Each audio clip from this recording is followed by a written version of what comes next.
नमस्कार प्रिय मित्रों, काव्य कथा किरीट में आपका बहुत बहुत स्वागत है। मैं अमिता आशीष। आइए सुनते हैं मालती जोशी जी के द्वारा लिखी हुई कहानी संवेदना। दलिया सेंकते हुए मुझे लगा कि शुचि के कमरे से कुछ आवाजें आ रही हैं। अपना हाथ रोककर मैंने जरा ध्यान से सुना। शुचि की ही आवाज़ थी। हे भगवान, अकेले कमरे में ये लड़की किससे बात कर रही है? सच कहूँ तो थोड़ा डर भी लगा कि कहीं फिर बुखार तो नहीं चढ़ाया। अभी परसों ही तो नॉर्मल आया है। इस मामले में लड़की एकदम बाप पर गई है। थर्मामीटर का पारा 99 डिग्री से ऊपर गया नहीं कि बड़बड़ाना शुरू। दोनों के दोनों मुझे नचा कर रख देते हैं। फिर मुझसे नहीं रहा गया। कढ़ाई उतारकर मैंने सीधे उसके कमरे का रुख किया। महारानी खिड़की से लगी किसी से बात कर रही थी। कौन है शुचि? मेरी सहेली है मम्मी। तो अंदर बुला लो ना। तुम दरवाज़ा तो खोलो। अब ये दरवाज़ा भी नहीं खोल सकती। बड़बड़ाते हुए मैंने बाहर की सिटकनी खोली। सीढ़ियों पर खड़ी उस सहेली को देखकर तो मेरी सारी झल्लाहट दूर हो गई। उल्टे हंसी आ गई। ये इतनी सी बित्ते भर की लड़की इसकी सहेली है, और कॉलेज की दर्जन भर जो है उनका क्या?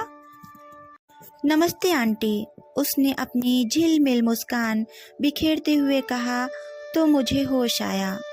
आओ ना, भीतर आओ, कहते हुए मैं उसे अपनी शुचि के पास लिवा ले गई। ये इतनी सी सहेली कहाँ पा गई तुम? मैं अब अपना कौतूहल न दबा सकी। मम्मी, ये सोनाली है। रोज कॉटेज वाली पॉल आंटी है ना, उनकी सोनाली है। हम दोनों रोज एक ही बस स्टॉप से चढ़ती हैं ना, इसी से दोस्ती हो गई। अच्छा, 5-6 दिन से मुझे देखा नहीं ना, इसीलिए हालचाल पूछने आ गई है। अच्छा, ये तो बहुत अच्छा किया बेटे, तुम्हारी दीदी का भी दिल बहल जाएगा। दिल का तो ठीक है मम्मी, कुछ पेट की भी तो फिक्र करो। उसी की फिक्र कर रही थी बेटे, दलिया सेंक रही थी। अभी बना जाता है। आज अपनी सहेली को भी बीमारों वाला ही नाश्ता कराना। वापस किचन में लौटकर मैं 8-10 साल पुरानी उस घटना को याद करने लगी थी। अस्पताल में उन दिनों बड़ा हंगामा हुआ था। एक औरत बच्ची को जन्म देते हुए मर गई थी। उसका संगी साथी कोई नहीं था। किसी रिश्तेदार की प्रतीक्षा में वह बच्ची 8-10 दिन तक अस्पताल में पलती रही थी। फिर सिस्टर पॉल उसे अपने घर ले आई थी। उस अनाम कुल गोत्र वाली बालिका को उन्होंने छाती से लगाकर पाला था। उनकी मेहनत सचमुच सार्थक हुई थी। बच्ची एकदम फूल सी खिलाई थी। रोज कॉटेज को कई लोग नर्सेस क्वार्टर भी कह लेते थे। पाल सिस्टर वहाँ अपनी बूढ़ी माँ के साथ रहती थीं। कई नर्सेस जिन्हें रहने को स्थान नहीं जुट पाता था, रोज कॉटेज में बतौर पेइंग गेस्ट रह जाती थीं। सिस्टर से मेरी पहली मुलाकात रुचि के जन्म के समय हुई थी। मुश्किल से 18 की थी मैं, बेतरह घबरा गई थी। उस समय सिस्टर ने जो स्नेह और सहारा दिया वह हमेशा याद रहेगा। मुझसे एक आधी साल बड़ी होंगी, पर रोगियों के लिए जैसे माँ थी वह। शुचि के समय तो हम दोनों की अच्छी खासी दोस्ती हो गई थी। उस समय अस्पताल में ही मेरा जन्मदिन पड़ा था। ये ढेर सारे फूल लेकर आए थे। तब सिस्टर के मुंह से अचानक निकल गया था कि आज तो उनका भी जन्मदिन है। फिर ये उनके लिए भी बुके लाए थे। वार्ड में अच्छी खासी रौनक हो गई थी। इसके बाद 2 बार और अस्पताल जाना पड़ा, पर आने वाला जीव धरती पर उतरने से पहले ही आंखें मूंद चुका था। दोनों ही लड़के थे। घोर निराशा में हम दोनों आकंठ डूब गए। सिस्टर पॉल की आंखें भी हर बार गीली हो आईं। बस उसके बाद इस अनुभव को दोहराने की हिम्मत नहीं पड़ी। उन दोनों को नाश्ता करवाते हुए पिछला कितना कुछ याद आ गया। दरवाजे की बेल बजी और एक बार फिर मुझे उठना पड़ा। जब से शुचि बीमार पड़ी है, उसकी सहेलियों का तांता लगा रहता है। लेकिन दरवाजा खोलते हुए देखा शुचि की सहेली नहीं बल्कि पिता थे। बड़ी जल्दी आ गए। कोई चोरी है? नहीं, मेरा मतलब था, कहो तो लौट जाऊं। उनके स्वर से आशंकित होकर इस बार मैंने उन्हें ध्यान से देखा। चेहरा बेहद उतरा हुआ था, माथे पर सलवटों का जाल सा था। मैंने चुपचाप रसोई में जाने में ही कुशल समझी। पुरुषों की यही आदत तो मुझे अच्छी नहीं लगती। दफ्तर में लड़ झगड़ कर आएंगे और घर आकर सारा गुस्सा बीबी पर उतारेंगे। अरे भाई, आपका मूड खराब है, आप थके हारे आए हैं, ठीक है, जरा अपनी बीबी का तो ख्याल कीजिए। वह क्या दिन भर आराम करती रही है? 100 उलझने होती हैं और अकेली जान सब झेलती रहती है, फिर भी घर लौटने वाले का हंसकर स्वागत करती है। और ये हजरत हैं कि चाय लेकर बाहर गई तो देखा वे बरामदे में आराम कुर्सी पर ही पसर गए हैं। आंखें बंद हैं और दोनों हाथ ऊपर कुर्सी की पीठ पर टंगे हुए हैं। तबीयत तो ठीक है ना? क्यों, तुम्हें कोई तकलीफ हो रही है? अब कोई हालचाल भी पूछे तो किससे? तभी सोनाली बाहर निकली। ये क्या बेटे, चल दी? हाँ आंटी, घर पर बताकर नहीं आई थी, सब लोग फिक्र करेंगे। हाँ सो तो है। अच्छा, कल फिर आना, दीदी को अच्छा लगेगा। जी अच्छा आंटी, नमस्ते। नमस्ते अंकल। मैं बड़ी देर तक गुड़िया सी उस लड़की को जाते हुए देखती रही। तभी इनका प्रश्न आया, कौन थी यह लड़की? अरे ये पॉल सिस्टर की सोनाली है। कुछ साल पहले उन्होंने एक लड़की को अडॉप्ट किया था ना। समय कितनी जल्दी बीत जाता है ना। अभी कल तक तो सिस्टर इसे प्रॉम में घुमाया करती थी, है ना? यहाँ क्यों आई थी? अरे ये सुचि की सहेली है, मैंने हंसकर कहा। दोनों एक ही बस स्टॉप से चढ़ती हैं। 2-3 दिन से सुचि को देखा नहीं तो हाल चाल पूछने आ गई। सुचि से कहो ऐसी वैसी लड़कियों से दोस्ती न किया करे। आप भी कमाल करते हैं, ऐसी वैसी से क्या मतलब? और फिर कैसी भी हो, हमें कौन लड़का ब्याहना है? ब्याहने के लिए मेरे घर में लड़का नहीं है, याद दिलाने की जरूरत नहीं है। आपसे आज बात करना ही फिजूल है, मैंने कहा और कुर्सी की पीठ पर पसरा उनका कोट उठाकर भीतर जा ही रही थी, पट्ट से एक लिफाफा गिर पड़ा। किसकी चिट्ठी है? मैंने लिफाफा उठाते हुए पूछा। हिंदी पढ़ तो लेती हो ना? मैंने भुनभुनाते हुए पत्र खोला। ऊपर दाहिने कोने पर लखनऊ देखते ही मेरे हाथ कांप गए। सुचि के लिए इन दोनों जोर शोर से वर्ष संशोधन हो रहा था। इस तरह की सारी चिट्ठियां ये दफ्तर के पते पर ही मंगाते हैं ताकि घर में किसी को, खासकर सुचि को पता न लगे। ये लखनऊ वाले अभी पिछले हफ्ते ही तो सुचि को देख कर गए हैं। मन को मजबूती से थाम कर मैंने पढ़ना शुरू किया तो मेरी खुशी का ठिकाना न रहा। खुशी के मारे मेरी तो चीख निकल गई। लखनऊ वालों ने सुचि को न सिर्फ पसंद किया था बल्कि वे इसी पंचमी को शगुन देने आ रहे थे। इतनी अच्छी खबर आई है, आप हैं कि ऐसी मातमी शक्ल बनाकर बैठ गए हैं। बाबा रे, मेरी तो जान ही निकल गई थी। मैंने उन्हें मीठी झिड़की दी। अब मुझे उनके उखड़े मूड की परवाह नहीं थी। मेरा तो पोर पोर खुशी से झूम रहा था। उसी ललक में जाकर मैंने सुचि को भी यह शुभ समाचार दे दिया। बेचारी पहले तो भौचक होकर देखती रही, फिर एकदम शर्मा गई। उसके गालों पर खिलते गुलाबों को देखकर मैं निहाल हो गई। सच, ईश्वर तेरा लाख लाख शुक्र है। जैसी प्यारी बेटियां तुमने मुझे दी, वैसे ही हीरे से दामाद भी जुटा दिए। रात का खाना मैंने खूब मन लगाकर बनाया था। यह याद ही नहीं रहा कि लड़की बीमार है और खिचड़ी और दलिया पर चल रही है। उस दिन उसे बिस्तर पर खाना नहीं दिया। वह भी रोज से ज्यादा स्वस्थ और चुस्त लग रही थी। उसकी आधी बीमारी तो यह खुशखबरी सुनकर ही दूर हो गई थी। गनीमत थी कि खाने पर इनका मूड अच्छा था और वह होना ही था। अच्छा खाना इनकी कमजोरी है और उनके गुस्से का रामबाण इलाज है। रही सही कसर बिटिया ने पूरी कर दी। उसे देखते ही उनकी बाँछें खिल गईं। अरे वाह, आज तो हमारी गुड़िया भी हमारे साथ खाएगी। हाँ पापा, बिस्तर पर लेटे लेटे बोर हो गई हूँ मैं। वहाँ खाने का स्वाद भी तो नहीं आता। आज बुखार तो नहीं आया? नहीं, परसों से नॉर्मल ही चल रहा है।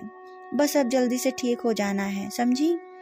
अगले बुधवार को कौन आ रहा है जानती हो? हाय पापा, सुचि ने लड़ियाकर कहा और दोनों हाथों से अपना मुंह छिपा लिया। ये प्यार से उनके बालों में हाथ फेरते हुए उसे देखते रहे। इनका चेहरा कैसा तो हो आया था। अरे अब खाना शुरू भी करो, सब ठंडा हुआ जा रहा है। मैंने बड़ी मुश्किल से अपनी रुलाई रोकते हुए कहा। चलो बेटे शुरू हो जाओ, खाना ठंडा हो गया तुम्हारी मम्मी गर्म हो जाएंगी, इन्होंने कहा। पापा, ये मम्मी हम दोनों को बीमार कर देंगी। देखिए तो क्या अल्लम गल्लम पका रखा है।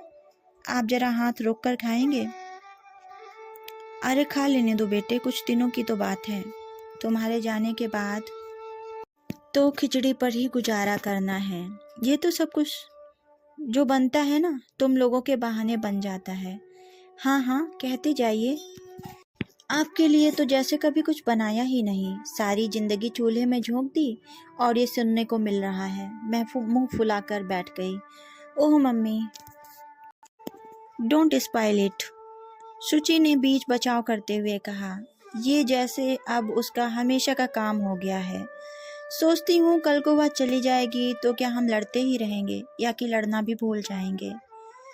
मम्मी एक मज़ेदार बात बताऊं, पॉल आंटी शादी कर रही हैं। क्या?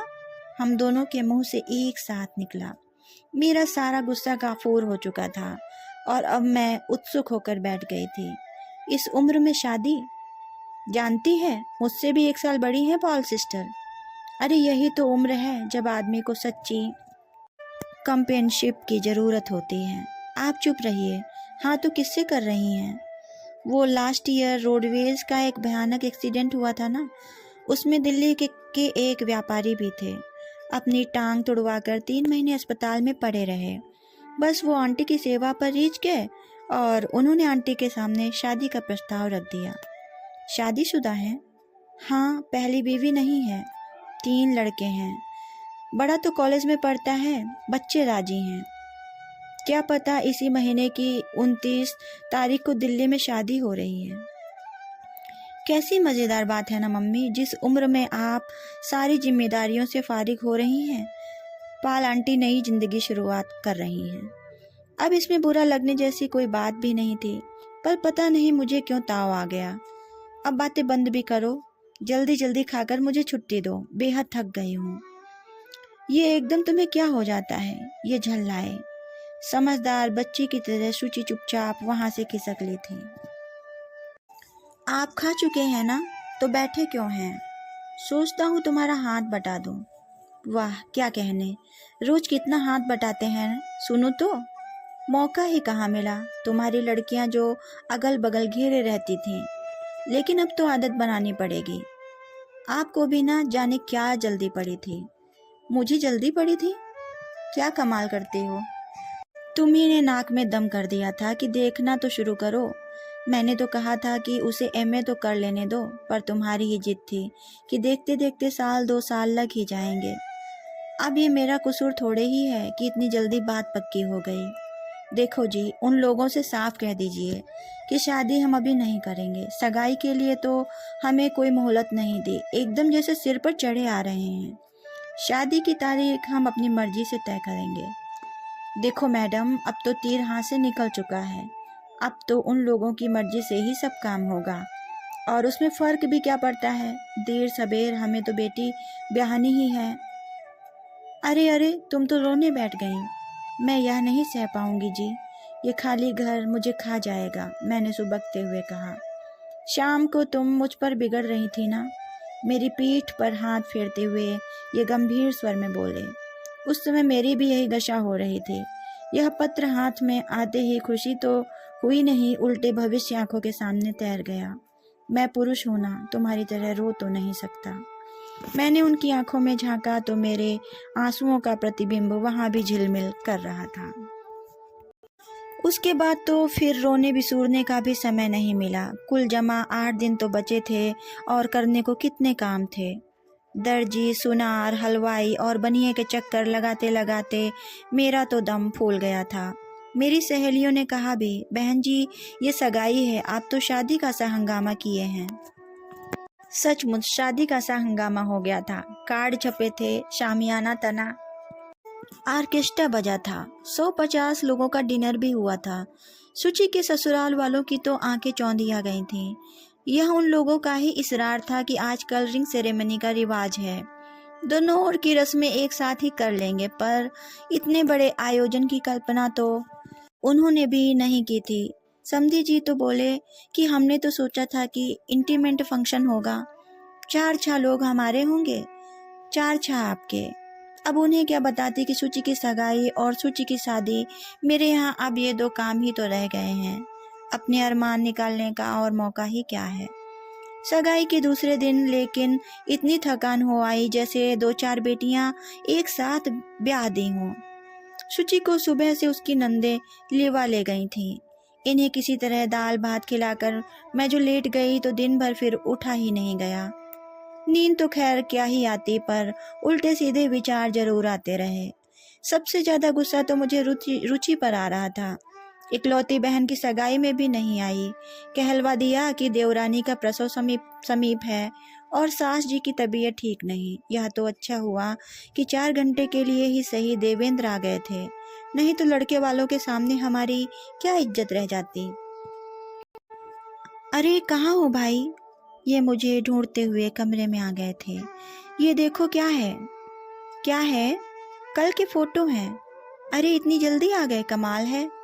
मेरी सारी थकान पल भर में भाग गई। मैंने लपक कर उनके हाथ से लिफाफा ले लिया और देखने बैठ गई। 1 बार 2 बार बार बार देखने पर भी मन जैसे भरता ही नहीं था। शुचि की सजी संवरी छवि पर से आंखें हटाए नहीं हटती थी। सुनो, इन्होंने मेरी तंद्रा भंग की। इनमें से 2-4 अच्छी तस्वीरें छांटकर रुचि को भेज दो, देवेंद्र जाते हुए बार बार कह गए थे। कोई जरूरत नहीं, इतना ही चाव था तो खुद आती। अरे भाई, उसके अपने प्रॉब्लम्स हैं। हाँ, उसे देवरानी की चिंता है, सास की फिक्र है, माँ हलकान होती है तो होती रहे, इसीलिए लोग लड़के के लिए तरसते रहते हैं। बहू होती तो बुलावे की ऐसी अवज्ञा नहीं करती, रोती झींकती ही सही चली आती। मैडम, अब बहुओं का भी तो जमाना नहीं रहा। मिसेस मिश्रा की बीमारी में देखा नहीं था, लड़का तो तार मिलते ही पहुंच गया था, पर बहू पूरे 15 दिन बाद आई थी, बच्चों के इम्तिहान जो थे। हाँ, सो तो है, ना बेटी अपनी रह जाती है, ना बहू अपनी हो पाती है, मैंने उस आस भर कर कहा। तभी दरवाजे की घंटी बजी, खोलकर देखा सोनाली थी। दीदी हैं? ना बेटे, वह तो ससुराल गई हैं। तो क्या दीदी की भी शादी हो गई? उसके स्वर में हताशा झलक रही थी। वाह भाई, ये कैसे हो सकता है कि दीदी की शादी हो जाए और उसकी सहेली को खबर भी ना हो। इन्होंने पीछे से आकर मुझे चौंका दिया। ना बेटे, अभी तो सिर्फ सगाई हुई है।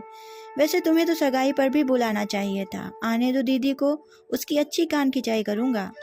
फिर मेरी ओर मुखातिब होकर बोले, अरे भाई खड़ी क्या हो, शुचि की सहेली का मुंह तो मीठा करवाओ।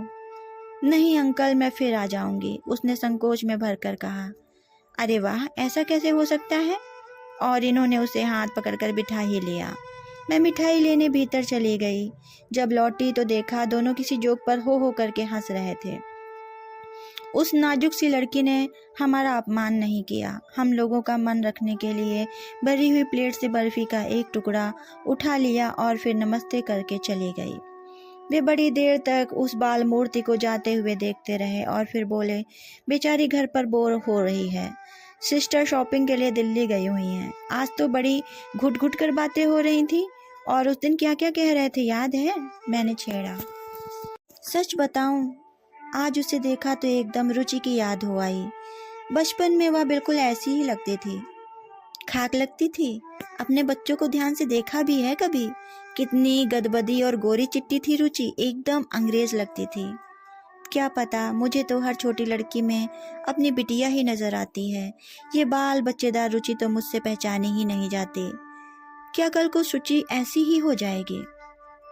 कुछ देर तक स्तब्धता छाई रही, फिर मैंने धीरे से कहा, सुनिए।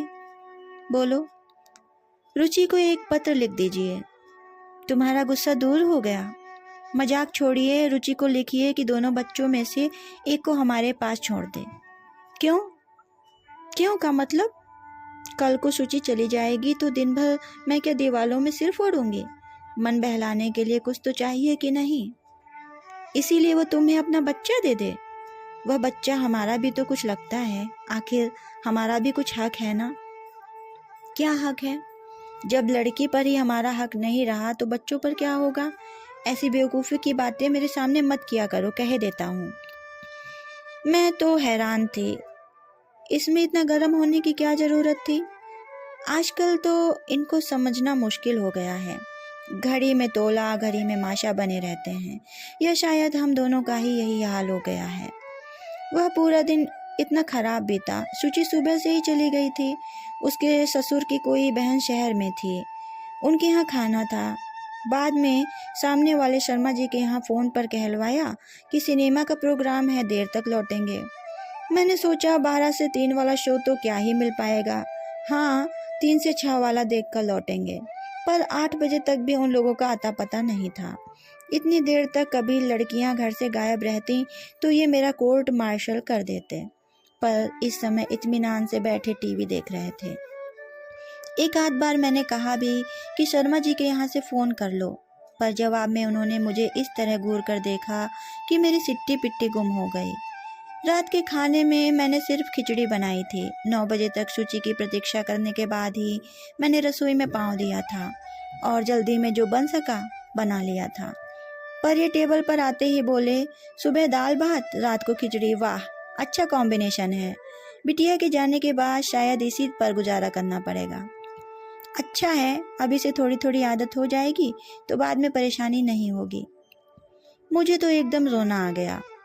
एक दिन पूड़ी पकवान नहीं बनेंगे तो क्या प्रलय हो जाएगी? न सामने वाले का मन देखते हैं न शरीर, बस ताने देने लगते हैं।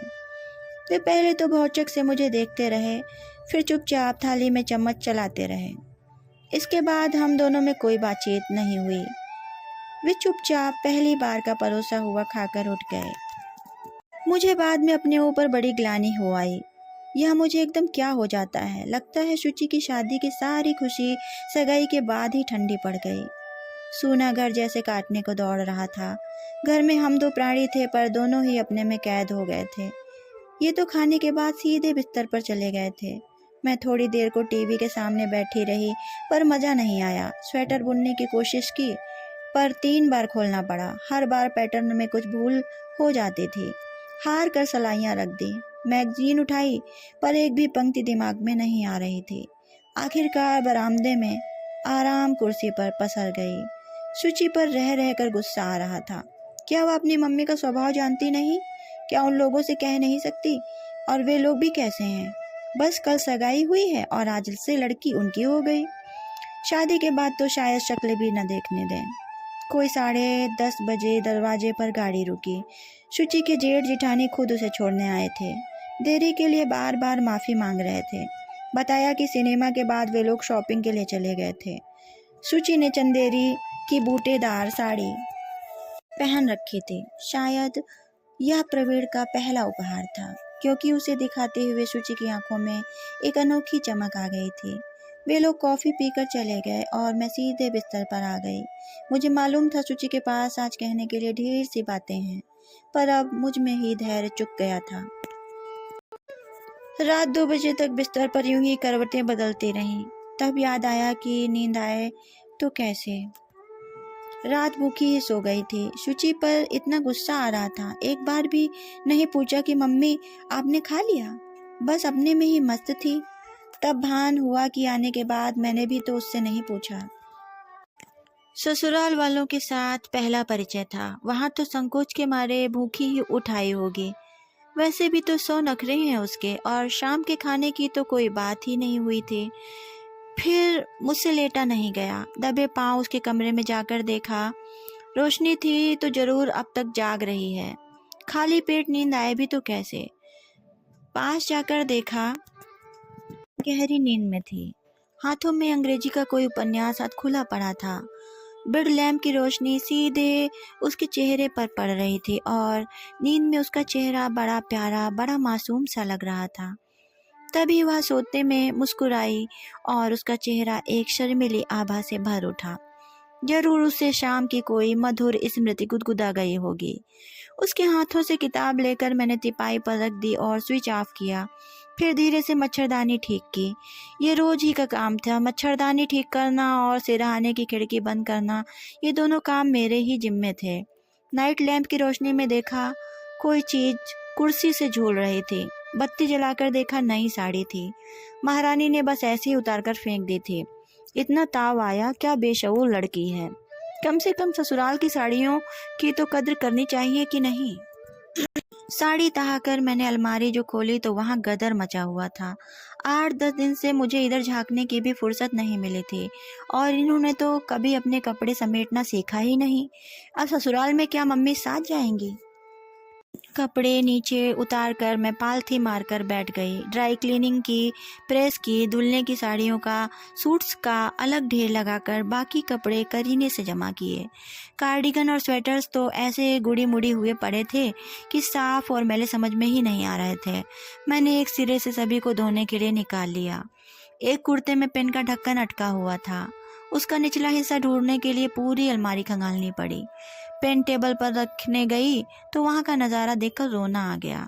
तेल की शीशी, खाने की प्लेटें, दवाई की शीशी, गर्म पानी की थैली, हर तरह का कबाड़ वहां था। हॉट वाटर बैग कील से लटकाने गई तो शुचि की सैंडल से पैर उलझ गया। फिर जूतों के स्टैंड का मुआयना किया, वहां तो मेला लगा हुआ था। कोल्हापुरी चप्पलों से सलीम शाही जूती तक हर चीज वहां थी, पर बेतरतीब। हर साड़ी से मैच करती चप्पल थी, पर उसका जोड़ ढूंढना दुश्वार काम था। मैंने सोचा चलो लगे हाथ ये पुण्य कार्य भी निपटा लिया जाए। तभी पीछे आहट हुई, चौंक कर देखा ये खड़े थे।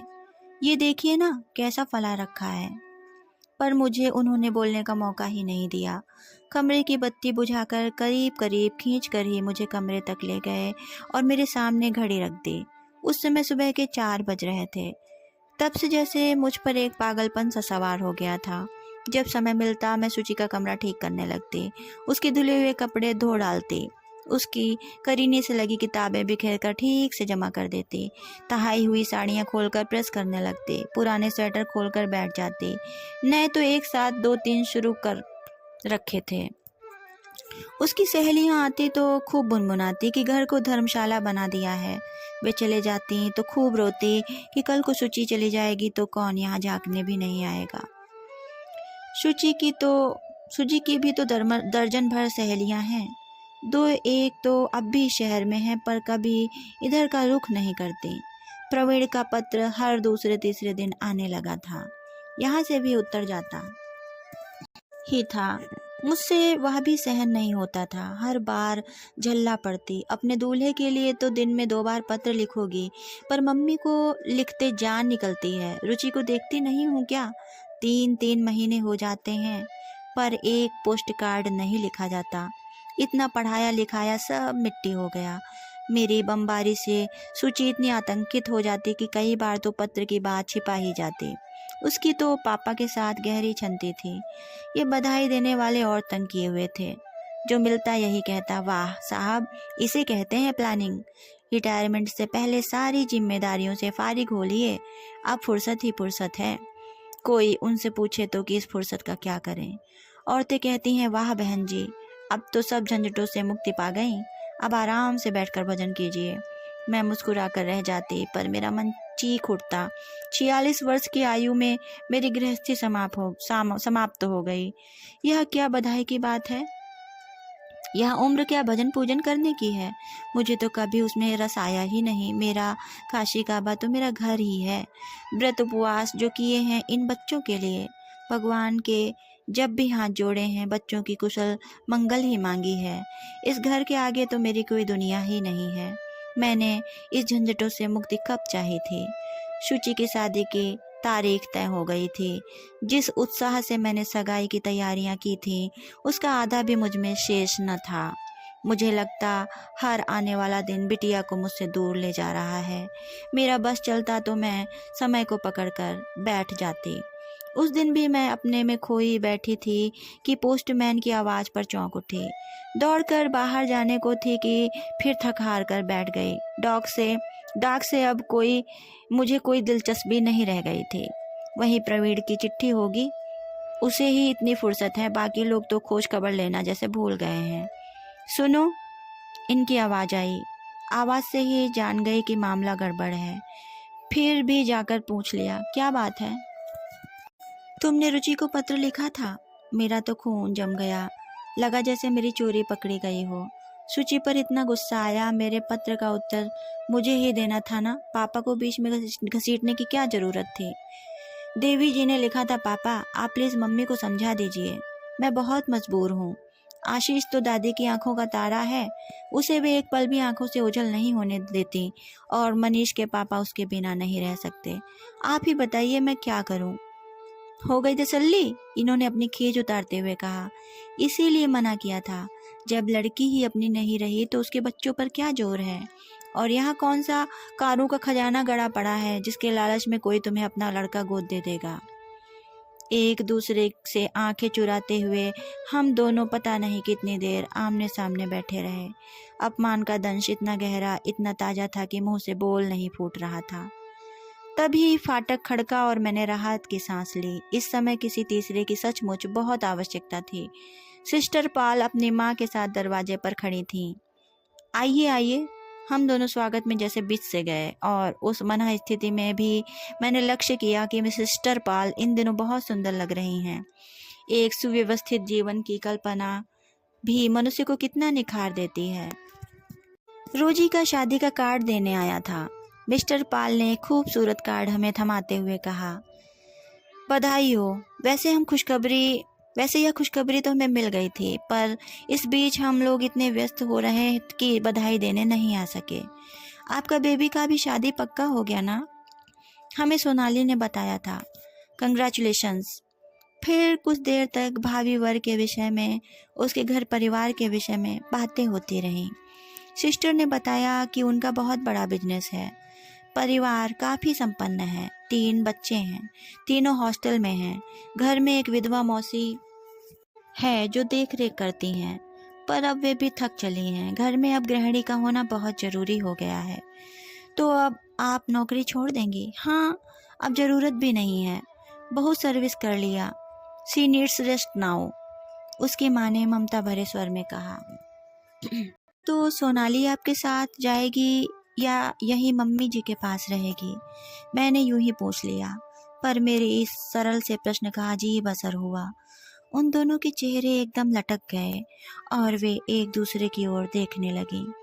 बड़ी देर बाद मिसेस पॉल ने बताया, वैसे इसका मिस्टर को तो कोई ऑब्जेक्शन नहीं है, पर मौसी तैयार नहीं होता। कहता घर में जवान बेटे हैं, ऐसे में बाहर का लड़की घर में नहीं होना चाहिए। पर वह बाहर की कहाँ है? मैंने कहना चाहा पर चुप हो गई। उसके जन्म का इतिहास तो उन्हें बताना ही पड़ा होगा ना। कोई बात नहीं, ये बोले, यहाँ मम्मी जी तो हैं और सिस्टर लोग भी हैं, देख लेंगी। प्रॉब्लम क्या है सर कि मम्मी अभी हाउस सेल करना चाहती हैं, कोई कस्टमर हो तो बताएंगे। अब अकेली वो यहाँ नहीं रहेंगी, गोवा अपना ब्रदर के पास चले जाएंगी। तो सोनाली? वो तो गोवा नहीं जाएगी, हमारा ब्रदर का फैमिली भी बड़ा है, वो हमको एडजस्ट करना करेगा तो बड़ी मेहरबानी है, और फिर ये लड़की को कैसे रखेगा? उफ, अरे भाई चाय वाय तो बनाओ, मेहमानों का पेट क्या सिर्फ बातों से ही भरना है? मुझे उठने का बहाना मिला तो सच बड़ी खुशी हुई। वहाँ का वातावरण इतना बोझिल हो गया था। मुझे रह रहकर सोनाली याद आ रही थी। सिस्टर इन्हें बता रही थी कि फादर जॉन ने आश्वासन दिया है कि the church will look after her, पर इसका मतलब तो अनाथालय ही हुआ ना। इतने नाजों से पली लड़की अनाथालय में रहेगी। चाय नाश्ता लगाते हुए याद आया, इतनी आस्था से कार्ड देने आई हैं तो मुझे भी कुछ देना चाहिए। क्या दूं? इनके तो मुझ पर कितने उपकार हैं। यही तो मेरे दोनों बच्चों को दुनिया में लाई हैं। सौभाग्य से इन दिनों घर में कपड़ों का अंबार था। मैंने एक प्यारी सी जामदानी चुनी, चूड़ियों का एक सेट उसके साथ देते हुए कहा, दिल्ली तो मैं आऊँगी नहीं, आप हमारी ओर से यह एडवांस में प्रेजेंट लीजिए। वे तो एकदम अभिभूत हो गईं, बार बार धन्यवाद करने लगीं। फिर एकाएक बोली, बेबी का शादी कब फिक्स हुआ है? जी फरवरी में, फरवरी 18। तब हमको बोलिए बेबी को दिल्ली से क्या मांगता, हम भेजेंगे हमारी तरफ से बेबी को वेडिंग प्रेजेंट। सिस्टर ये एकाएक बोल पड़े, क्या आप सचमुच हमें कुछ देना चाहती हैं? By all means sir. तो हमें सोनाली दे दीजिए। क्या? हम तीनों एक साथ चीख पड़ी। यह मत सोचिए कि मैं सोनाली पर कोई दया कर रहा हूँ। मैं जानता हूँ आप उसे मझधार में नहीं छोड़ेंगी। मैं तो अपने लिए उसे मांग रहा हूँ। अपना सूनापन भरने के लिए हमें एक खिलौना चाहिए सिस्टर। हमें विश्वास है आप हमें निराश नहीं करेंगी। लेकिन सोनाली खिलौना नहीं है, वह एक जीती जागती लड़की है, जिम्मेदारी है। मैंने कहा, तो क्या हुआ? हम अभी इतने बूढ़े तो नहीं हो गए कि एक बच्चे का भार ना उठा सकें। हमारे अपने ही होते हैं तो हम उन्हें पालते हैं कि नहीं? लेकिन सर, एडॉप्ट करना हो तो लड़का होना। You need a son sir. No sister, I need a daughter, one more daughter. आप तो जानती हैं मेरे भाग्य में लड़का है ही नहीं। आप तो खुद इस बात की गवाही रही हैं। फिर अपने भाग्य से लड़के में क्या तुक है? फिर अपने भाग्य से लड़ने में क्या तुक है? और यहाँ कौन सी स्टेट रखी है जिसके लिए वारिस चाहिए? जो कुछ जमा पूंजी थी इन लड़कियों पर लुटाकर मैं तो निष्कांचन हो जाना चाहता हूँ। पर जिंदगी तो आगे भी चलेगी ना, उसके लिए तो सहारा चाहिए। लेकिन कुछ नहीं। मैंने कभी लड़के की कामना नहीं की। मैंने तो अपना सारा प्यार लड़कियों पर ही लुटाया है। अगर कल को कोई लड़का गोद ले भी लूं तो मुझे ढंग से प्यार करना भी ना आएगा। जाते हुए दोनों गदगद थीं। मिसेस पॉल तो बार बार कहे जा रही थीं, God bless you sir, God bless you. आप अभी अच्छे से और सोचना सर। सिस्टर ने कहा, no hurry but thanks all the same. मुझे कितना रिलीफ हुआ मैं डिस्क्राइब नहीं कर सकती। ये प्रॉब्लम मेरा नींद छीन लिया था। मैं तो शादी कैंसिल करने के वास्ते तैयार हो गई थी, पर मम्मी ने मना किया। फादर एश्योर किया तो रुक गया। Thank you both of you. उनके जाते ही मैं बरस पड़ी। ये क्या पागलपन सवार हो गया था आप पर? मुझे बाहों में भरकर ये मेरी ओर देखते रहे। उस दृष्टि में पता नहीं क्या था कि छाती पर रखी सील पिघलने सी लगी थी। रानी, ये तरल स्वर में बोले, पागलपन तो तुम कर रही हो। एक माँ से उसका बच्चा मांग रही हो, एक भरे पूरे घर से उसकी खुशी छीन रही हो। तुम्हारे हृदय में जो ममता का सागर हिलोरे मार रहा है, उसे जाया क्यों करती हो? ये प्यार उसे दो जिसका कोई नहीं है, घर उसे दो जिसके सिर पर छत नहीं है।